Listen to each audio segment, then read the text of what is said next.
Good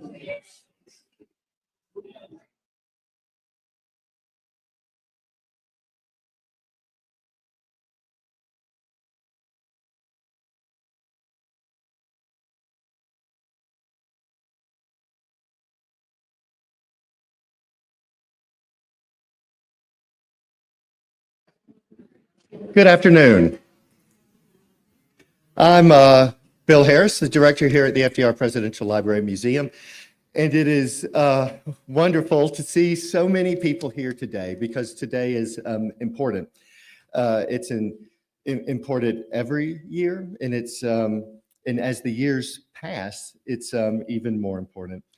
I'd like to thank C-SPAN and the people who will be joining us through that means for covering this today, as well as for those who are watching online.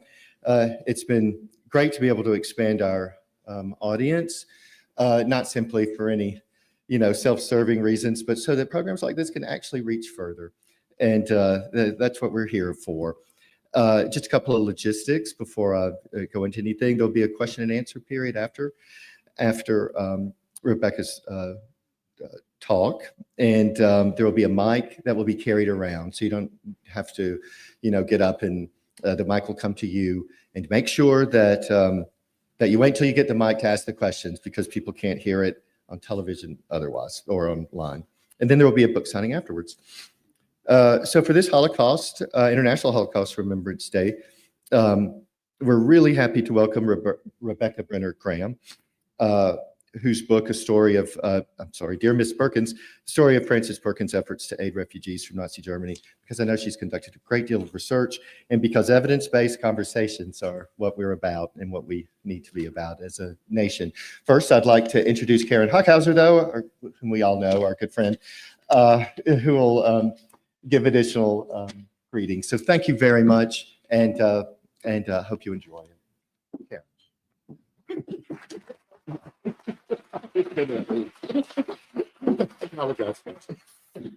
So welcome, everybody. My name's Karen Hockhauser. I'm Executive Director of the Jewish Federation of Dutchess County, or as I lovingly say, Queen of the Jews. So we welcome you today for International Holocaust. Well, welcome that we're able to be together for International Holocaust Remembrance Day. This started as a resolution in the UN in 2005, which makes it 25 years old. So think about what you were doing 20 years. I can't do math. Oh, don't worry about that. But it's on January 27th and aligns with the liberation of the Auschwitz concentration camp being liberated by the Soviets in 1945, which means 80 years today, which is overwhelming when we think about then. We think about where we are, which is why these conversations are so important, and coming together as a community is so important. There is sometimes a question, International Holocaust Remembrance Day versus Yom HaShoah. Yom HaShoah, and as we say, International Holocaust Remembrance, it commemorates the mass murder and systematic extermination of 6 million Jews and other victims of Nazi persecution and other genocides. Yom HaShoah, which usually falls in April, it's based on a lunar calendar, marks the beginning of the Warsaw Ghetto Uprising in 1943, that date. And that was designated in the 50s, and it's an opportunity to educate children and adults and honor victims in the Holocaust. And we will be having a program here as well for Yom HaShoah. So that's the hook, you have to come back. But with that, what I would like to do is I would like to introduce our speaker. Now, if you didn't know about this event, that means that maybe you didn't get our newspaper, The Voice, or our weekly email, Jewish and Dutchess. So before you leave, make sure you sign up. But since you are here, and we will be doing a book signing after, which I think Bill said, we just want to make sure that you don't miss your opportunity for that. Rebecca Brenner Graham is a postdoctoral research associate at Brown University. Previously, she taught at the Madeira School and American University. She has a PhD in history and an MA in public history from American University and a BA in history and philosophy from Mount Holyoke College. In 2023, she was awarded the Cokie Roberts Fellowship from the National Archives Foundation and Rubenstein Center Research Fellowship from the White House Historical Association. Her writing has been published in the Washington Post, Time, Slate, and the Los Angeles Review of Books. She'll be speaking to us today about her new book, like I think 2 days old, out on the presses. So if you didn't read it before you're speaking, you're not alone. We're all in good company. Dear Miss Perkins, a story of Frances Perkins' efforts to aid refugees from Nazi Germany. And with that, I welcome Rebecca to the stage.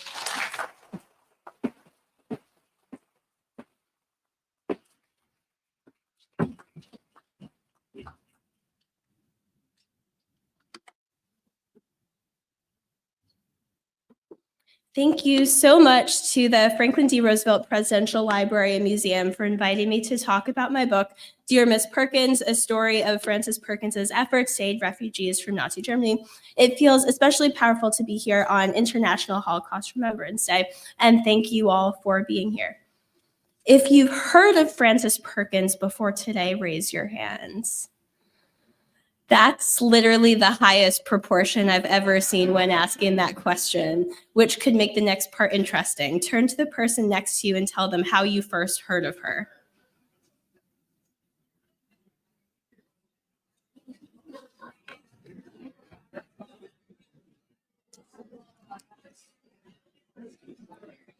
All right, that could take too long because you all actually have.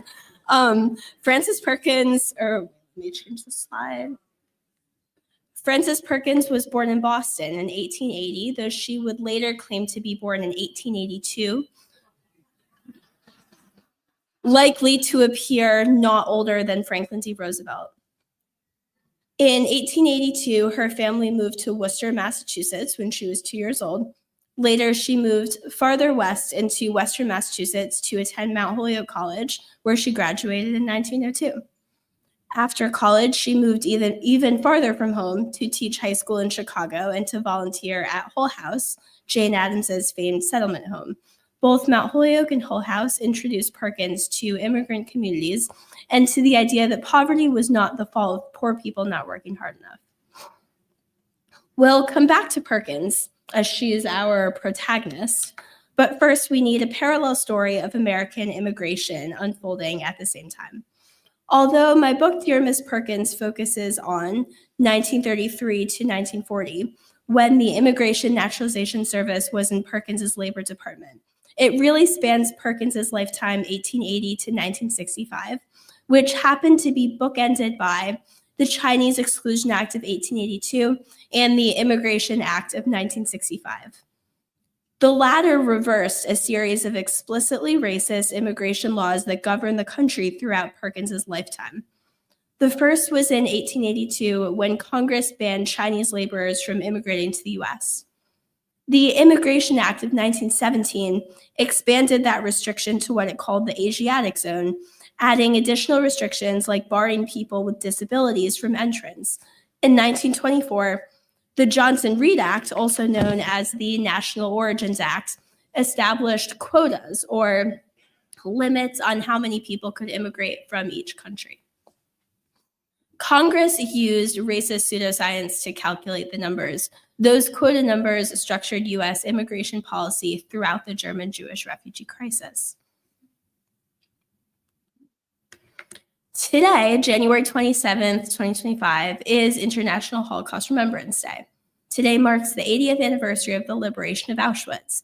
One of many crucial moments that contributed to the immeasurable devastation that was the Holocaust was the election of Adolf Hitler in Germany in 1933. After the First World War ended in 1919, the Allies blamed Germany for everything and punished accordingly. From that context emerged a Nazi ideology viewing human history as a race war against Jewish people. The Nazi Party platform of 1920 made clear that the party's two goals were to reserve German citizenship for non-Jewish people and to elevate and expand the people perceived as true Germans. The Nazi rise to power was both gradual for over a decade and escalated quickly in the early 1930s. On March 4th, 1933, about a month after the Nazis attained power in Germany, Franklin D. Roosevelt became president of the United States. He appointed experts with wide-ranging perspectives to his cabinet. Perkins, the industrial commissioner for the state of New York under Governor FDR, became Secretary of Labor. She accepted the job with a list of policy goals, such as unemployment insurance and a minimum wage. These ideas took root in her background in workplace safety, labor disputes, the National Consumers League, and settlement homes. Since its inception in 1913, the Labor Department had allocated much of its resources toward deporting people under the illusion of protecting American jobs. The Immigration Bureau and the Naturalization Bureau were in the Labor Department for this reason. But with a background in supporting, not deporting, immigrant communities, newly appointed Labor Secretary Perkins asked FDR for an executive order combining the Immigration and Naturalization Bureaus to create the Immigration Naturalization Service, the INS. This way, she consolidated administrative oversight and began working to reform the system. The first battle that newly appointed Secretary of Labor Frances Perkins fought on behalf of refugees was the charge bonds controversy. This was really a turf war with the Department of State that started when Perkins and her progressive networks noticed a little-known provision in the Immigration Act of 1917. The provision stated that the Labor Secretary could accept $500 on behalf of an immigrant who would otherwise burden the economy, and she would deposit it into a postal savings bank to ensure that they would not burden the economy. This provision was the brainchild of anti-immigrant congressmen who assumed that the Labor Secretary would always be anti-immigrant and always be a man. It literally said he in the description. In 1933, when Perkins brought the charge bonds provision up in a cabinet meeting, the State Department immediately objected to her using it. The State Department called Perkins, who scolded them, at least according to the diary of a State Department official. Maybe she just spoke as a woman in power. Either way, the president told both departments to deliver their opinions to the Attorney General. In very late 1933, the Attorney General sided with the Labor Department. By the end of that chapter, Perkins could legally use charge bonds to help refugees. But by summer 1934, she still had not. Instead, Jewish activist groups who were following the charge bonds controversy, mostly through word of mouth, noticed that Perkins wanted to help. They observed the political leverage she gains. In mid-1934, whether charge bonds themselves would be used remained unclear. Activists wanted to avoid a political backlash or a rise in anti-Semitism. Enter Cecilia Rozovsky. Okay, here's another one. Raise your hand if you've heard of Cecilia Rozovsky. Okay, the one person who has, tell the person next to you how. Rozovsky was the daughter of poor Jewish immigrants and a colleague of Perkins on the Ellis Island Committee. In April 1934, Rozovsky took charge of the newly formed German Jewish Children's Aid, Inc. The GJCA joined forces with the Children's Bureau, a section of Perkins's Labor Department that oversaw child welfare questions, to facilitate the immigration of several hundred refugee children. Ironing out this process through a series of meetings, the charge bond gave way to a corporate affidavit, enabling a group like the GJCA to sponsor refugees. The first refugees that we see in my book are a group of 9 children who, through this program, arrived at Ellis Island in November 1934. And those are their names. Most of them lost their parents in the Holocaust. Meanwhile, the refugee crisis was far from the only problem on Perkins's desk. In 1934, a communist immigrant labor organizer led a successful strike in California. Conservatives took notice. In 1935, the National Labor Relations Act provided legal mechanisms for such strikes and unions. In response, anti-New Dealers escalated their targeting of a key architect of the New Deal, Frances Perkins. Anti-New Dealers wanted to use all the tools of bigotry available to take down Perkins. Anti-Semitism was one of those tools. Inconveniently for them, she was not Jewish. So They found a man who shared a name with her husband, Paul Wilson, who married a Russian Jewish immigrant around the same time. They accused Perkins of secretly being that Russian Jewish immigrant named Matilda Watsky. While Perkins rarely acknowledged bad faith attacks, this time the conspiracy was so pervasive that she responded. Her reply is located here at the Franklin D. Roosevelt Presidential Library. It's in the Lowell Mellett Papers. Perkins carefully drafted and consented to the distribution of this letter, clarifying her Protestant ancestry. The most quoted line is, "If I were a Jew, I would make no secret of it. On the contrary, I'd be proud to acknowledge it." Interestingly, she altered her birth year in the next paragraph, but the ancestry part is correct. In February 1939, the red baiting backlash snowballed into an impeachment hearing. Perkins's adversaries in Congress could not impeach her, as they could not substantiate their claim of treason. Yet the experience of the resolution to impeach her diminished Perkins's political capital.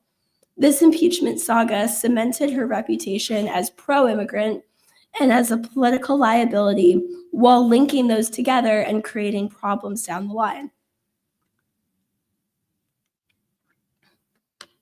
While attacks on Perkins escalated, she continued to receive countless letters from people that she knew on behalf of refugees from Nazi Germany. These letters came from people from all stages of her life and career who knew someone whose life was in danger. The person could be her dentist cousin or an actor who worked with her friend journalist Dorothy Thompson. These letters, housed in the U.S. National Archives at College Park, Maryland, were my own entry point into the topic. They even provide the title of my book, Dear Miss Perkins. Sometimes Perkins found herself unable to help refugees due to the limits of U.S. immigration law. Other times she helped them by clarifying complicated processes. A vital way in which Perkins helped refugees was by extending their visitor visas, sometimes repeatedly. In 1938, FDR took her advice to make visa extensions the official policy for the 12,000 to 15,000 Jewish Germans in the U.S. after Kristallnacht. The Nazi pogrom targeting Jewish people, businesses, synagogues, and even graveyards increased public support for helping refugees from very little to some.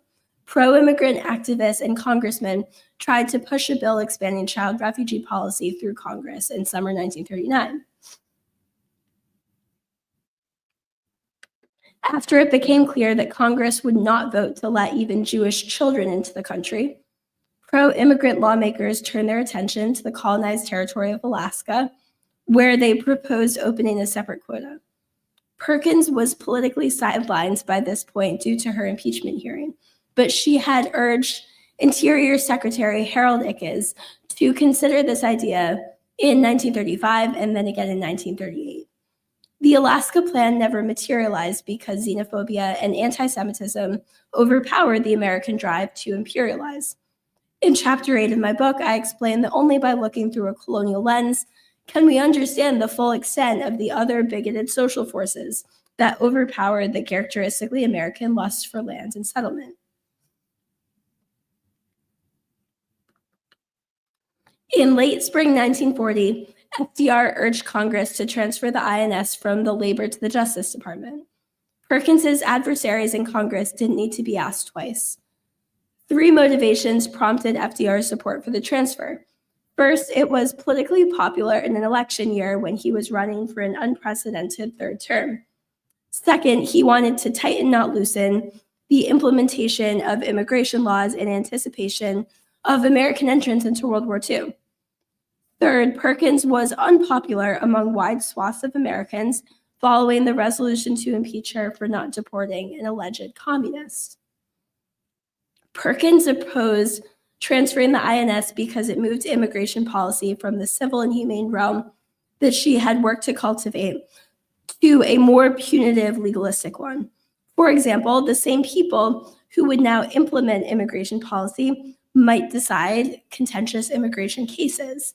At the same time, Perkins was released from a burden because Overseeing the INS was undoubtedly onerous for 7 years. I don't think she characteristically felt relieved for herself, though. Rather, the transfer affected the people who reached out to Perkins because they now had fewer people to turn to for help.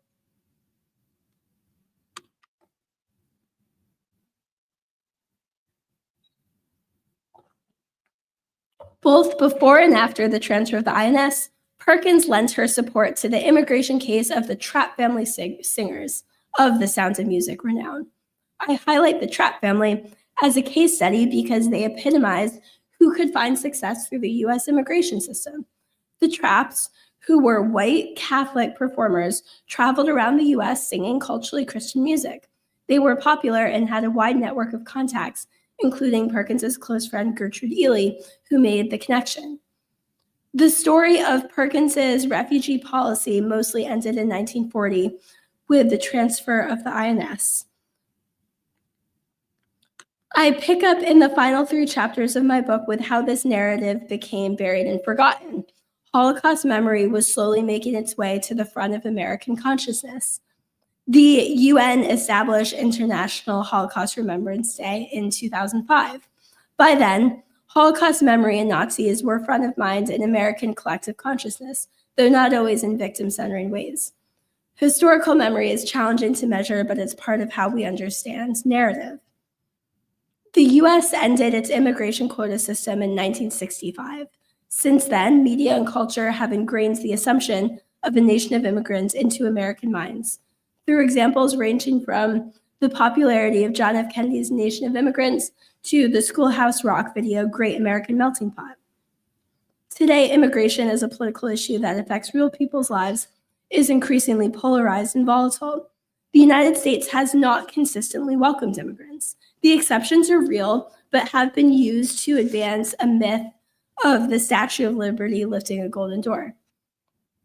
Perkins worked around the system from within the system with varying degrees of success. This is not a savior story. Frances Perkins went to great lengths to keep most of her personal life and her work private. Sometimes she had practical reasons, such as an ill husband and young daughter, or the reality that helping child refugees could prompt overwhelming backlash that might stop the program if publicized. Male journalists and scholars didn't need to be asked twice to overlook Perkins in their drafts of history. In 1980, President Jimmy Carter dedicated the Labor Department building in Washington, D.C. to be named the Frances Perkins Department of Labor building. That same month, there was a postage stamp marking the centennial of her birth. Yet anti-New Dealers of the Reagan era sidelined Perkins again. Her memory was not the right fit for the 1990s either, when Democrats downplayed big government. In 2009, Kirsten Downey's biography, The Woman Behind the New Deal, and the establishment of the Frances Perkins Center in Maine restored to Perkins a compelling narrative and a true home base. Since then, Frances Perkins rose in prominence through media, including children's books and documentaries. Women leaders such as Hillary Clinton, Elizabeth Warren, and Kamala Harris usually post on social media about Perkins to mark historical anniversaries, such as her appointment as Labor Secretary. Today, Perkins is having a new moment. The Frances Perkins homestead in Maine achieved national monument status in December 2024. She is a moral icon on the rise. When most Americans voted for a Congress that did not want to help non-citizens throughout the Nazi era, they entrenched bigotry into laws. Structures affect individual lives. Perkins understood that. In her words, immigration problems involved human lives. There can be no delaying. The relationship between individual and collective action is a message that I hope my readers take away from Dear Miss Perkins. Thank you again to the Franklin D. Roosevelt Presidential Library and Museum for hosting me, and thank you all for listening. I look forward to your questions.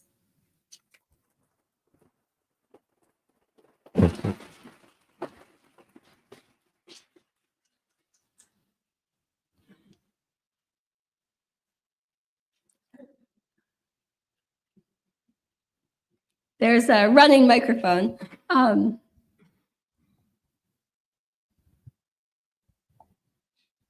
And I'll try to make sure the microphone gets to everyone who has a question. Okay. How many children did she end up saving? It was several hundred. So it was beneath 1,000. I don't remember the exact number, but between 1934 and 1941, there was a consistent stream of ships that arrived in New York. Sometimes the ship only included one refugee, but it was still worth saving. Okay. Is the Department of Labor building still named after her? Yes. Awesome. Okay. I think the next hand was here. Or I'll trust your judgment on the microphone because you're down there. We'll get to everyone for sure.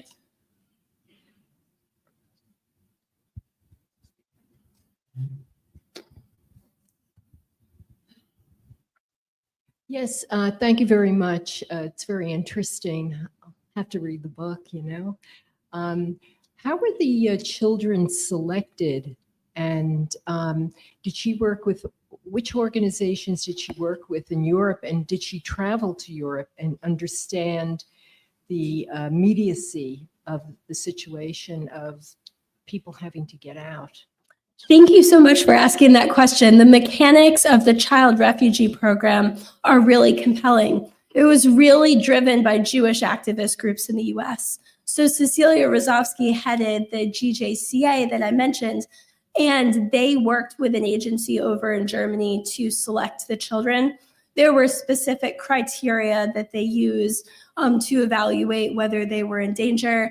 One of the criteria for evaluation was whether their parents would let them travel. Actually, the first ship, there was one child that was supposed to be on it and then wasn't at the last minute because the parents changed their minds.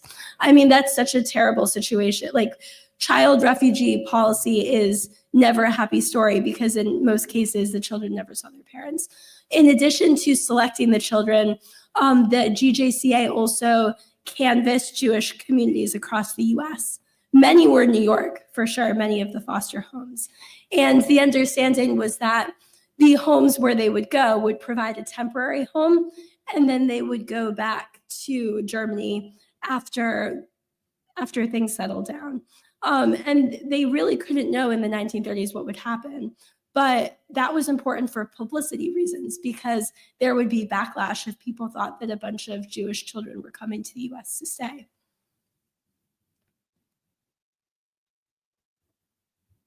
Running microphone. Let's see who's next. Thank you, by the way. What similarities and differences do you see between what happened in Germany after the war and what's going on, let's say, here, the last 10 years? In the 1920s, the Labor Department allocated its resources toward deporting people. And then that was a program that Frances Perkins reversed. So what Frances Perkins did when she came into the Labor Department, when I watched the speech by the Reverend at the National Cathedral, Marion Edgar Buddy, it sounded like something that Frances Perkins would say to the Labor Department of the 1920s that had a federally funded mob known as Section 24 that would arrive in immigrant communities and deport them. That's all in the 1920s and 30s. Thank you.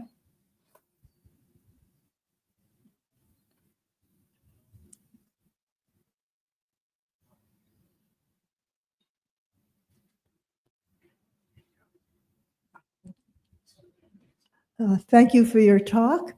Are you saying that these children came by ship by themselves without their parents? And who were the people who chaperoned them and saw to their needs on ship? Yes, they definitely came without their parents. There was typically a chaperone who worked for the company. That was the shipping company that was contracted by the German Jewish Children's Aid. And what they did on the ship is available through records of the YIVO Institute in New York that are all available online. And sometimes if they were practicing, they would have Sabbath on, they would have Shabbat services on the ship. They were definitely without their parents, and the journey was very difficult, even if it meant that they'd get to survive.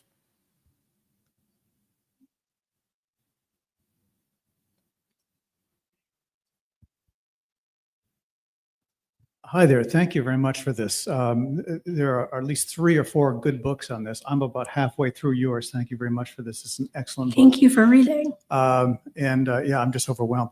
I was just curious. I haven't got to a point in the book, and I'm wondering if you can talk to it about 2 things. One is Albert Einstein and her efforts to get him out of Germany, actually into the United States at that point. And second, since this took place in 1939, the St. Louis. I don't know if you've gotten that in the book. I haven't got to it yet, but if you could speak to that, that would be great. But thank you very much for this very, very important topic. Thank you for your question. To my knowledge, she was not directly involved in the immigration of Albert Einstein because he would have come in on a non-quota visa because he was a specialized expert, whereas her ad hoc intervention was with repeated extension of visitors visas. So the St. Louis was tragic, received a lot of publicity, and there's a really good chapter on it in FDR and the Jews by Richard Brightman and Alan Lixman. I don't write about the St. Louis because that was really an issue in Congress, that the law made it so there were not quota slots for those people. It wasn't something that the executive branch could do anything. And Franklin D. Roosevelt, according to the book FDR and the Jews, like if there was presidential power in that situation, he seemed personally invested. But it was really Congress setting the laws in advance. But it's just such a terrible situation. Where did our mic go? There we go. This might be a silly question, but did the families have to pay to get their children on these ships? No. No. Good. In fact, one of the criteria was whether they could find another option. They were looking for children who this was saving their lives. I'm curious to know whether or not the children remained in the United States or were sent back, and how that all worked out for them. In most cases, they remained in the United States unless they chose to move somewhere else. I was only able to follow a couple of individual cases. So while I was writing this book, I taught high school. And one time I was meeting with a prospective student at the prep school where I worked, and her mother was literally the daughter of one of the child refugees. And that I would love to follow up with the family, but it was kind of weird because I was a teacher, right? So I couldn't reach out to them personally. But so in that case, yes, they stayed in the US. There are also a couple of individual examples that are available online through the Holocaust Museum, and they stayed in the US. I have not seen any examples of them being forced to go anywhere because by the time by the time World War II and the Holocaust had happened, they were adults and they had been here most of their lives. Actually, a couple fought in World War II for the US. We also have somebody in our community whose father was on the first children's ship over. Oh, wow. Yeah. Wonderful. Thank you for sharing.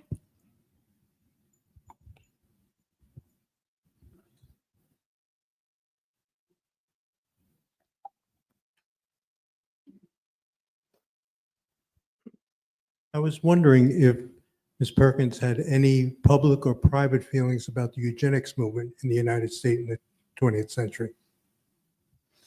I'm sorry, I have not come across her talking about eugenics in the 20th century, but the eugenics movements were relevant to this story because when congressmen wrote the Immigration Act of 1924, which really dictated the laws that were on the books throughout this story, they accepted eugenics as science.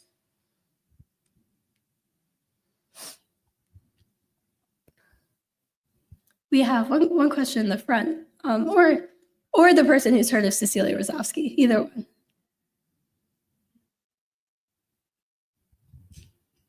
Thank you. Did you find any communications between Ms. Perkins and Dietrich Bonhoeffer? Secondly, did you find any of her writings to be inspired by Emma Lazarus? That's such a great question. Okay, I have more of an answer to the second part. For the first part, do you mind elaborating while you still have the mic? The first question that you asked. So he was a minister who spoke about the rise of Hitler and the Nazis and the corruption of the German church and the great peril and threat that was facing Germany and Jews. He came to America for a time, spent some time in Harlem. He was greatly inspired by the black clergy there and their music. He was a brilliant pianist, by the way. And he felt he needed to go back to Germany, essentially risk his life to fight for what he believed in. But because he was here in America, I wondered if he could have possibly have met Miss Perkins. And because he was fighting a similar cause, they might have communicated in letters. So in her correspondence, I have not seen his name, but it sounds like they might have known each other or known the same people. She was very well connected in New York, and it sounds like they were on the same page. And as for the Emma Lazarus poem, when people wrote to her, they referenced it almost constantly. It really shaped how idealists viewed what they thought the U.S. government could do for German Jewish refugees. I would just on a side note Sure. mention that if you look at the Statue of Liberty, which was of course an Eiffel project, and I believe it was somebody's mother that it was supposed to be modeled after. But if you look at the profile of Emma Lazarus in photographs and the profile of the Statue of Liberty, they're strikingly similar images. Fun fact, thank you.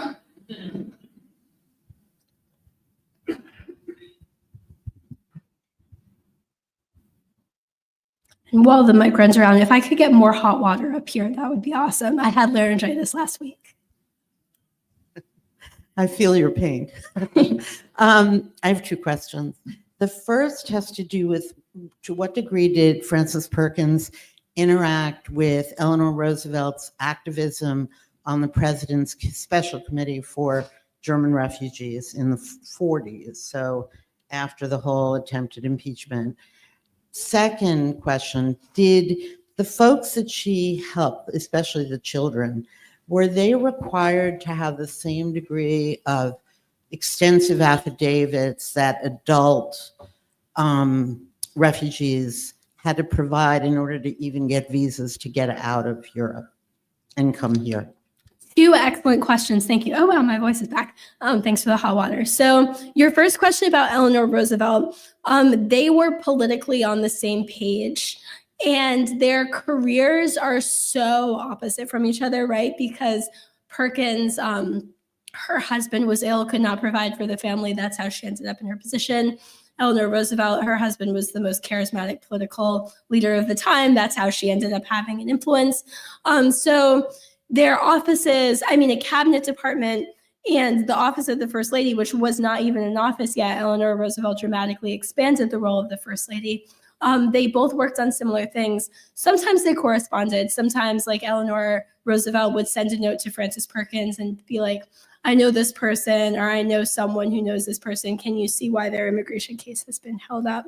I've even seen examples of her saying, like, that's literally the State Department's problem. And at the same time, like, some of the people who were not helping refugees in the State Department were, like, friends with the Roosevelts personally. So, I mean, someone could write a book on that, honestly, like a comparison. That is not my book to write, but I've seen, like, a trend of books about the parallel lives of people who were around at the same time and how they were the same and how they were different. So it's definitely a question that I find interesting. And then your second question was about the child refugee, like, affidavit process.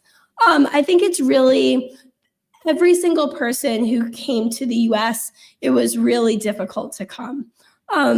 The processes were so unclear that a lot of Perkins's work through her correspondence was explaining to people how to help people in need. So the child refugees, their families probably, they had to produce a few specific documents, but then the activist organizations were able to provide for them.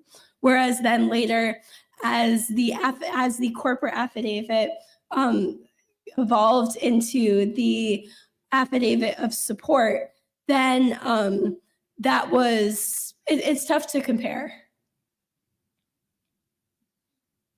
They were all very involved. They still are, from my understanding. Hi, thank you for being here.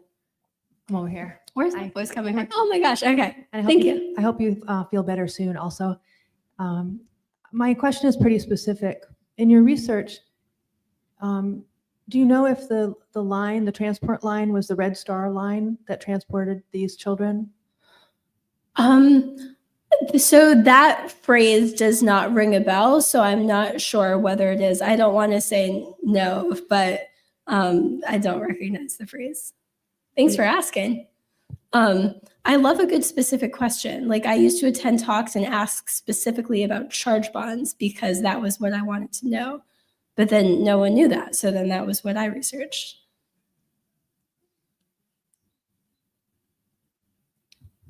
There's a question in the back.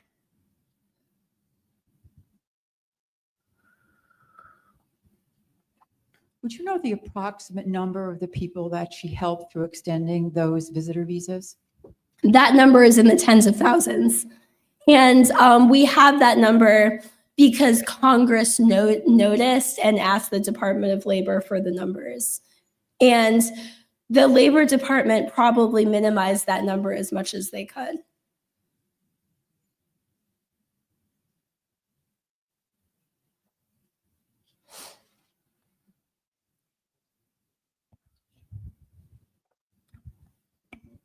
What would you want the reader to take away from this book?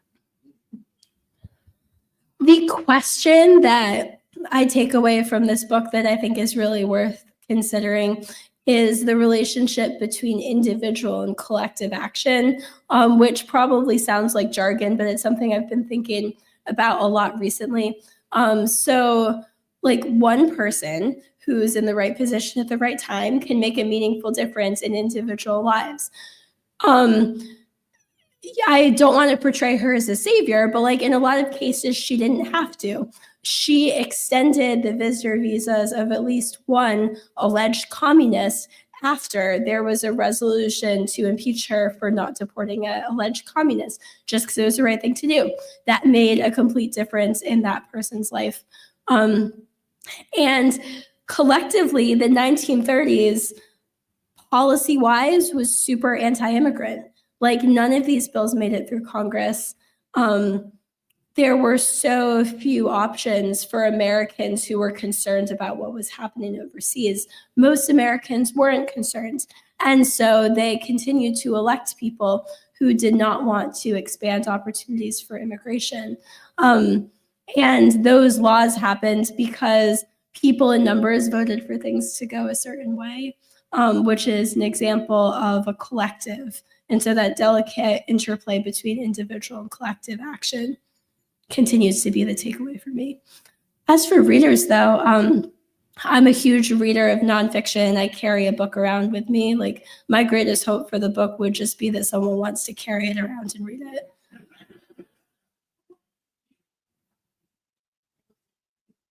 Oh, thanks.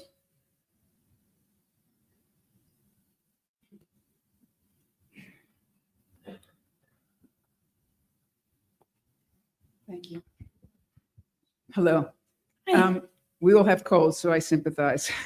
There was an article about how everyone in DC is sick. I'm getting over it, though. I don't think I'm currently contagious. My question is a little bit, it's not quite related to your book, but it's also something I've often wondered. How did someone like Perkins get nominated to be in the cabinet, and how did she pass? Because as a woman, obviously, she would have had tremendous hurdles. So I was wondering if you could speak a little bit about that. In 1920, women voted in a presidential election for the first time after women got the right to vote. And between 1920 and 1932, there were women's groups who typically voted Democrat lobbying the presidential candidates to nominate a woman in the cabinet. And then Franklin D. Roosevelt won, and among his supporters, there was understanding that he would choose a woman for some position. But why her? She had risen through the ranks of appointed political positions in New York. She was on the state's industrial commission under Governor Al Smith. You all actually know who that is because you live in New York. He barely won any states for president in 1928. So then she continued in the state government. And she became the first woman cabinet secretary for the state of New York. She was the industrial commissioner, and she ran put people back to work programs during the Great Depression. So in terms of who did FDR know, who would make sense for a cabinet position, she actually was quite a logical choice. And there was a lot of backlash. Like even in Franklin D. Roosevelt's papers here, he received a lot of mail from the unions. She was not a union leader, right? Because most unions did not allow women. So many people thought she shouldn't be the Secretary of Labor. I could go on and on about that. That's an interesting convergence of factors that made her a natural choice despite significant opposition.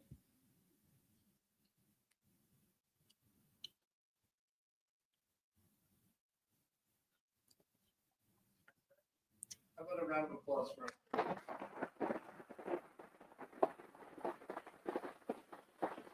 Thank you for those great questions. And thanks for the hot seat.